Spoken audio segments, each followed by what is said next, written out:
I have a great time with my life, and I want to share it. I love living. I think that's infectious. It's something that you can't fake. Greatness is not this wonderful, esoteric, elusive, God-like feature that only the special among us will ever taste. You know, it's something that truly exists in all of us. It's very simple. This is what I believe, and I'm willing to die for it. Yeah. Period. It's that simple. I know who I am, and I know what I believe. I know who I am, I know what I believe. That's all I need to know. And that's all I need to know. So from there, you do what you need to do. Yeah. You know, and I think what happens is we make the situation more complex than it has to be. Because we're looking for complexity. There's got to be something complex to understand. It can't be that easy. No. We didn't grow up with the sense that where we were was where we were going to be. You know, we grew up with the sense that where we were almost didn't matter because we were becoming right. Something greater. The separation of talent and skill is one of the greatest misunderstood concepts for people who are trying to excel, who have dreams that want to do things. Talent you have naturally. Skill is only developed by hours and hours and hours of beating on your craft. I've never really viewed myself as particularly talented. Where I excel is ridiculous, sickening work ethic. You know, while the other guy's sleeping, I'm working. While the other guy's eating, I'm working. There's no easy way around it. No matter how talented you are, your talent is going to fail you if you're not skilled. Mm-hmm. You know, if you don't study, if you don't work really hard and dedicate yourself to being better every single day, mm-hmm. you'll never be able to communicate with people, with your artistry, the way that you want. So the only thing that I see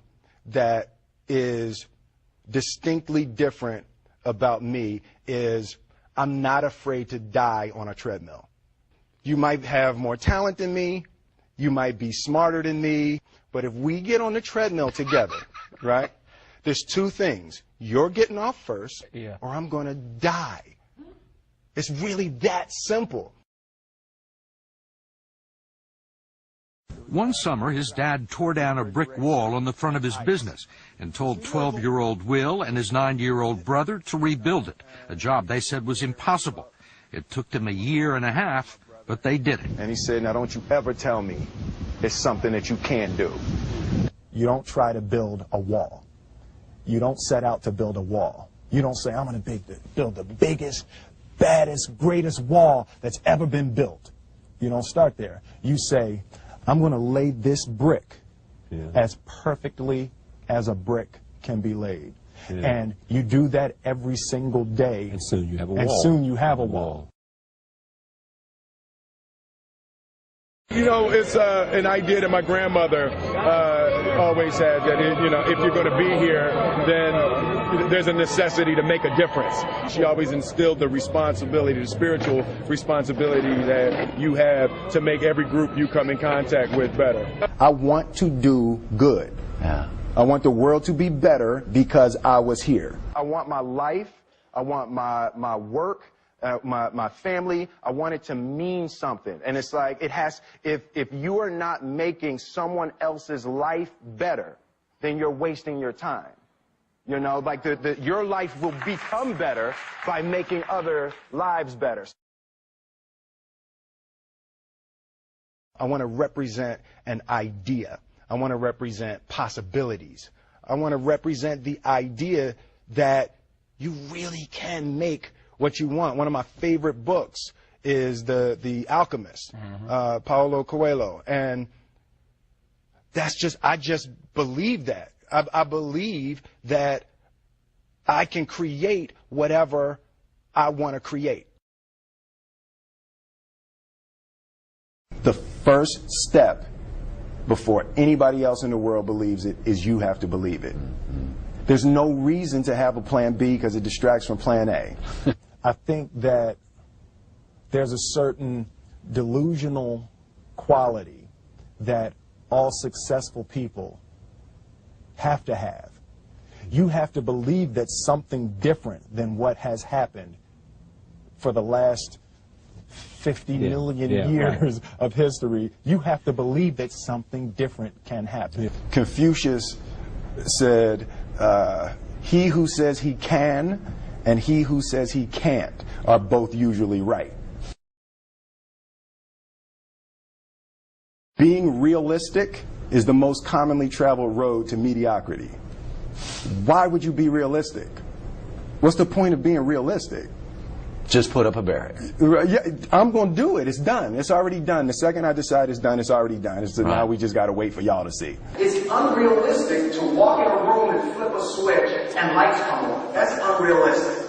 Fortunately, Edison didn't think so. It's unrealistic to think you're going to bend a piece of metal and fly people over an ocean in that metal. That's unrealistic. But fortunately, the Wright brothers and others didn't believe that. And it just seems like such a ridiculous idea to me to embrace the idea that it's not going to happen and that's not real for that to happen. As soon as you say it, now you just made that real. Our thoughts, our feelings, our dreams, our ideas are physical in the universe. That if we dream something, if we picture something, if we commit ourselves to it, that is a physical thrust towards realization that we can put into the universe. That the universe is not a thing that's going to push us around. That the world and people and situations are not something that are going to push us around. That we are going to bend the universe and command and demand that the universe become what we want it to be. I study the patterns of the universe. There's a redemptive power that making a choice has, you know, rather than feeling like you're at effect to all the things that are happening.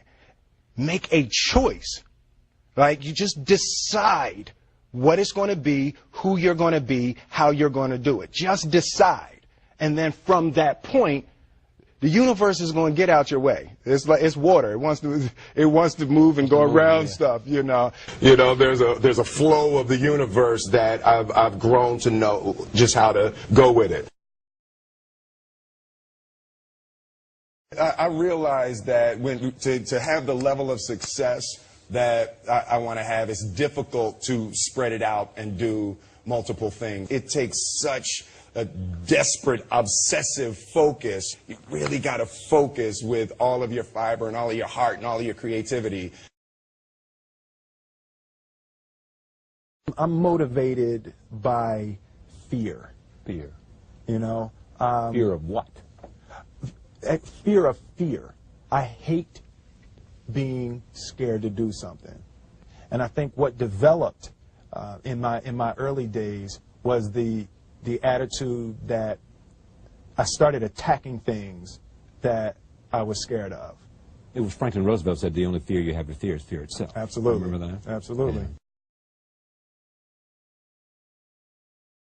You can't be scared to die for the truth.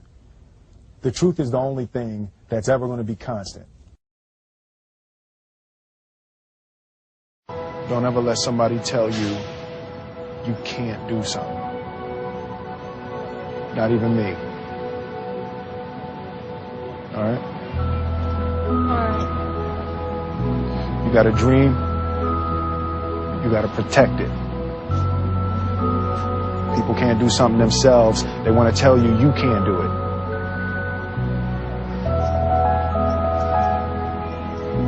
You want something, go get it. Period.